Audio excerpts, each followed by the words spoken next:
در جماعت دهوت به نام میرزا علی وایس ناحیه وسه در دهه کدوچی نزد مؤسسه تسلیت میونه عمومی رقم 6 ساختمان 12 سیمخانه نو در عرفه انجامیابی میباشد.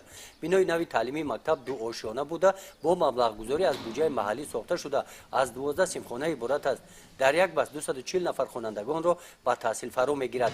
کارهای اساسی ساختمان این بنا به انجام رسیدند. رهبریت مکتب در اوتریزه را از نظر گذرانده پیش از درآوردن تجهیزات و لوازمات خوانش میز و کرسی ها کارمندان قسم خواجگی مکتب به آماده سازی صنفخانه ها مشغول هستند. در مؤسسه ما زیاده از 930 خواننده می آموزد. بنابر سببی که مؤسسه ما صنفخانه های مؤسسه ما در حالت صدمه بود، از حساب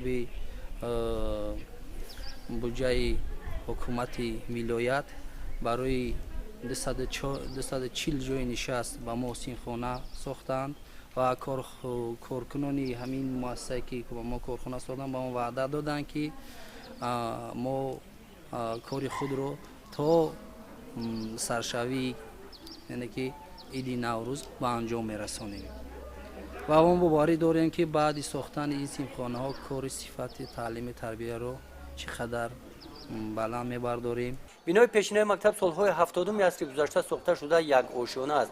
صنفخانه ها تنگ و تاریک بودند. بنای نوی تعلیمی باشد با همه شرایط های مساعد برای بلند برداشتن سطح و صفت تحصیل و دانش خوانندگان مطابق گردانیده شده است. گزارش خواجه نظریف خدای نظر زهروف از ناحیه واسه برای برنامه اطلاعاتی نوید.